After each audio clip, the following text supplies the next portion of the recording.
Changer de notaire alors qu'on est déjà en train de vendre son bien, qu'on est engagé sur la signature d'un compromis de vente, est-ce que c'est possible? C'est la question à laquelle je vais répondre aujourd'hui dans cette vidéo.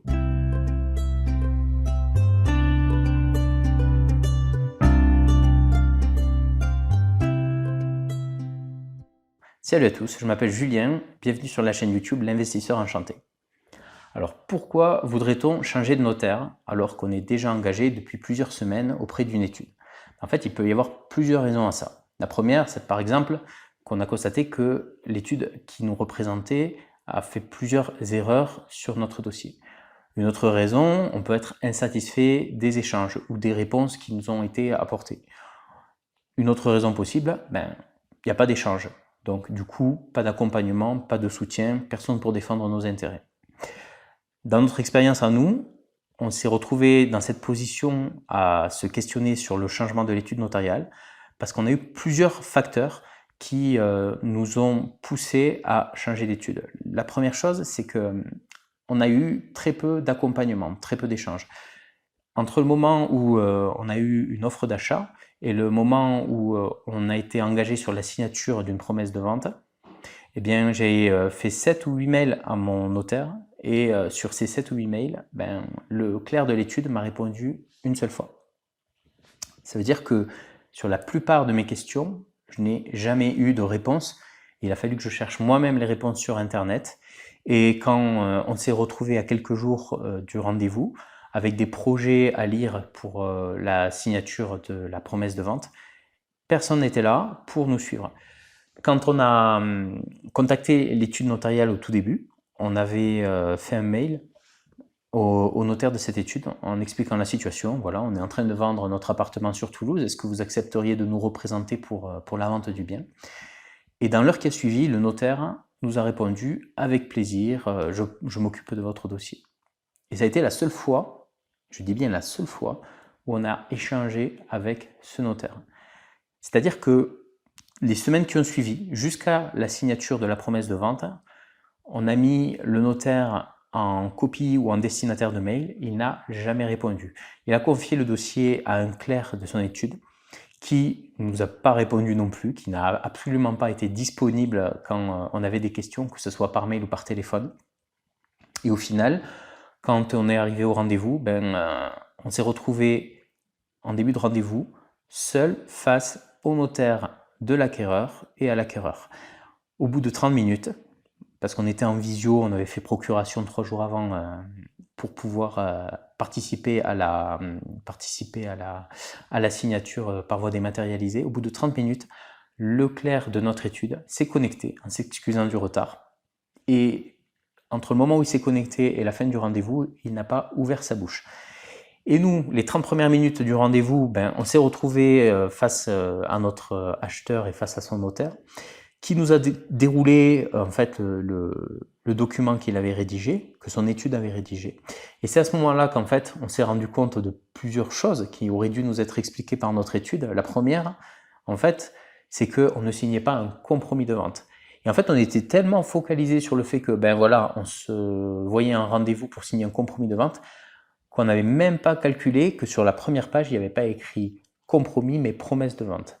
Donc déjà, on n'était pas sur les mêmes termes contractuels. On s'est rendu compte au moment du rendez-vous qu'on allait signer une promesse de vente qui engageait beaucoup plus le vendeur que l'acheteur. Donc ça, c'est le premier point pour lequel on aurait dû avoir à minima une petite explication de notre étude. Là où on a été le plus vénère, c'est que 30 minutes avant le rendez-vous, on a voulu appeler notre étude pour discuter du projet qu'on s'apprêtait à signer et le clerc de l'étude a refusé de nous prendre au téléphone en prétextant qu'il était occupé. Et donc ce rendez-vous s'est très mal passé puisqu'on a été un peu livré à nous-mêmes. Et à la toute fin du rendez-vous, quand je dis à la toute fin, c'est les 5 dernières minutes, notre notaire, censé nous représenter, s'est connecté en visio à son tour, en s'excusant du retard. Il a signé électroniquement le document et puis il s'est volatilisé. Il a dit au revoir cher confrère, il a disparu et c'est la seule fois en fait où on a pu voir sa tête et où on a pu échanger avec lui, hormis le fait du premier échange par mail où il nous a dit avec plaisir je prendrai votre dossier. Lors du rendez-vous, on a le notaire de l'acquéreur qui a dit au clerc, au moment où il s'est connecté, je crois que là, il vous faudrait vous mettre en off et discuter sur votre téléphone avec vos clients, parce que il n'était pas au courant qu'il signait une promesse de vente, il pensait qu'il signait un compromis. Donc là, on a coupé le micro. Le clerc de notaire nous a appelé et en fait, il nous a expliqué la chose suivante: vous inquiétez pas, vous signez une promesse de vente, c'est comme un compromis. En fait, c'est plus facile, ça permet de faire une signature à distance et vous de vous connecter par Internet. Ça a été ça son explication. Et en fait, par la suite, on s'est renseigné, on s'est dit, mais le mec, il nous a raconté des mythos. Voilà, il a cherché à nous embobiner sans se dire à un moment donné qu'on allait chercher à vérifier cette info. Et du coup, après le rendez-vous, on était plutôt dépité. On s'est dit, bon, on a signé un document dans lequel on s'engage à vendre notre appartement. En contrepartie, l'acheteur, lui, a des obligations qui sont pas de même niveau. Et donc, on était très très déçus. Et le lendemain, qu'est-ce qu'on a fait? On est allé regarder sur Google si c'était possible de changer d'étude notariale. Et la bonne nouvelle, c'est que oui, c'est tout à fait possible de changer d'étude, même quand on a signé une promesse de vente ou même quand on a signé un compromis de vente. Il faut d'abord trouver la nouvelle étude qui va vouloir nous représenter, qui va accepter de nous représenter. Nous, on a regardé, pour pas se faire piéger cette fois, on a regardé les avis Google. Donc, on a regardé au niveau des études notariales à 1 heure de distance autour de chez nous. Et on a retenu les 3 études notariales qui avaient les meilleurs avis sur Google. On a appelé une première étude, on a expliqué la situation, on a dit bon voilà, on a signé une promesse de vente, mais on n'est pas content parce que le notaire qui est censé représenter nos intérêts est complètement absent. Est-ce que vous accepteriez de reprendre le dossier? Et la secrétaire elle a dit bougez pas, je vais parler à la notaire. On a attendu 5 minutes, elle nous reprend au téléphone. Désolé, c'est pas possible, on prend pas les dossiers en cours de route. Bon. On appelle une deuxième étude. Là, la secrétaire dit bon, je vais poser la question au notaire. Elle pose la question, elle nous reprend au téléphone. Et puis là, elle nous dit écoutez, c'est possible, faites un mail et le notaire vous répondra dans un second temps. Donc, je fais un mail, j'explique la situation. J'envoie le mail. 1 jour passe, 2 jours passent, 3 jours passent, pas de nouvelles. Bon, on s'est dit bon, là, c'est peut-être pas non plus l'étude qui va nous représenter le mieux. On a contacté une 3e étude et là, bingo, c'était la bonne. Une étude avec plein d'avis positifs qui était très élogieux pour le notaire.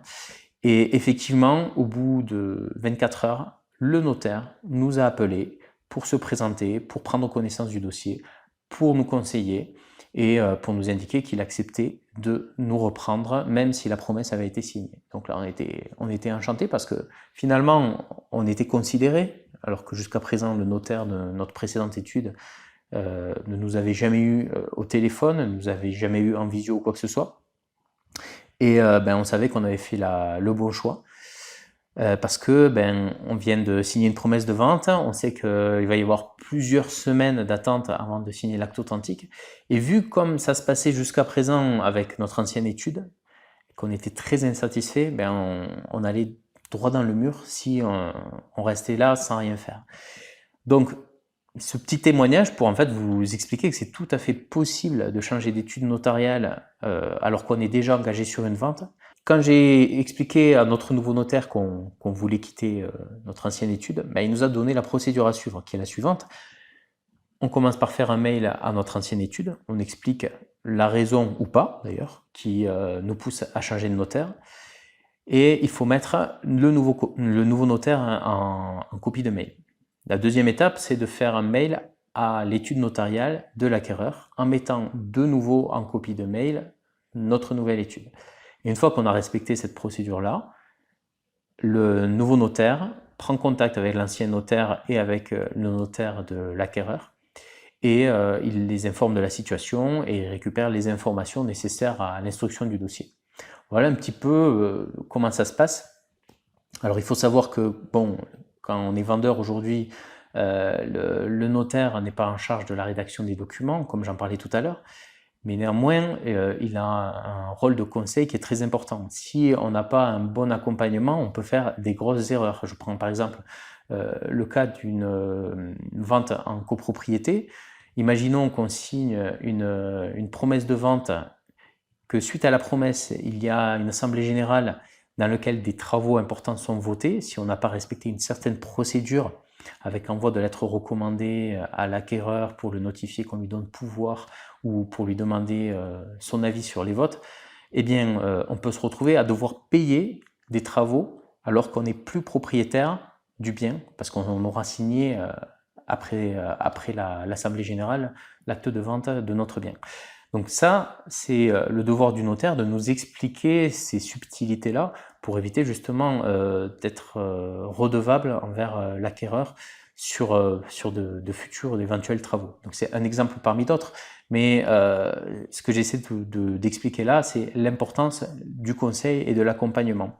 Et dans notre situation, en fait, on n'avait absolument aucun conseil, donc au final, on n'avait rien à perdre à changer d'études. Et quand on fait un peu le bilan sur ce qui s'est passé et ce vers quoi on va maintenant, eh bien, on est plutôt content parce qu'on est plus serein dans la perspective de la vente de l'acte authentique de notre studio. On sait qu'on sera mieux accompagné, on sait qu'on aura quelqu'un en face pour répondre à nos questions. Et là, d'ailleurs, par exemple, on a signé la vente, les 10 jours post-promesse de vente sont écoulés, les 10 jours de rétractation. J'ai écrit à notre nouveau notaire en lui demandant s'il pouvait prendre attache auprès du notaire de l'acquéreur pour savoir s'il avait fait valoir son droit de rétractation ou si l'acquéreur avait bien déposé le dépôt de garantie. C'était quand même 3 400 €, donc c'est pas une somme négligeable. Et notre notaire, dans les 24 heures, nous a fait un mail en nous mettant en dessous le mail qu'il avait adressé à l'autre étude notariale. Donc là, bon, on voit que notre dossier est suivi. Voilà. Donc, si j'ai vraiment un conseil à vous donner, c'est si vous voyez que ça ne se passe pas comme vous le souhaiteriez, si vous voyez que quand vous avez des questions, vous avez une étude en face qui n'est pas à l'écoute, qui ne répond pas à vos questions, ou qui vous dit des bêtises. Je vous donne un exemple de bêtise que nous, on a eu de notre ancien notaire, ancien clerc de notaire. On vend notre appartement avec un contrat de bail en meublé. Le clerc de notaire, quand je l'ai eu la première fois au téléphone, je lui ai dit, ben voilà, j'ai 4 000 € de biens dans l'appartement, est-ce que ça peut venir se déduire de la taxation sur les plus-values? Et là, sa réponse, ça a été quasiment du tac au tac. Ah non, non, non, non, on fait comme si ces biens n'existaient pas. Ok, donc en fait, j'ai investi 4 000 balles au départ dans mon studio pour le meubler, mais au final, je vais quand même devoir payer une taxe sur les plus-values comme s'il n'y avait aucun bien meuble à l'intérieur. Ben, il me soutenait ça. Et en fait, en approfondissant les recherches et puis en discutant avec notre nouveau notaire, on s'est rendu compte que c'était des bêtises. Quand on vend un appartement, par exemple, 68 000 €, si on peut valoriser et justifier qu'on a à l'intérieur des biens meubles, quand je dis des biens meubles, ça peut être par exemple un frigo, ça peut être un canapé, ça peut être un micro-ondes, etc., qu'on a les factures d'achat, qu'on peut justifier de ces biens-là dans le studio, en fait, ça va venir se déduire du prix de vente et on va être taxé sur la plus-value, sur la valeur uniquement du logement. On n'est pas taxé sur la plus-value des biens meubles présents dans le logement. Donc ça a aussi un impact sur le coût qu'on va devoir supporter au final et sur les taxes qu'on va devoir payer. Donc tout ça, ça fait partie de l'accompagnement qu'un notaire doit nous donner et qu'on est en droit d'avoir d'un notaire. Et c'est pour ça, encore une fois, que si ça se passe pas bien, si vous pensez que voilà, vous n'êtes pas dans une situation confortable ou que vous avez des tracas par rapport à une vente qui est en train de se dérouler, dites-vous que c'est pas normal et que vous êtes toujours à temps de changer d'études notariales. Voilà, j'espère que ce petit témoignage, ces explications vous auront été utiles. C'était Julien de la chaîne YouTube L'Investisseur Enchanté et moi je vous retrouve prochainement pour une autre vidéo. Salut, ciao!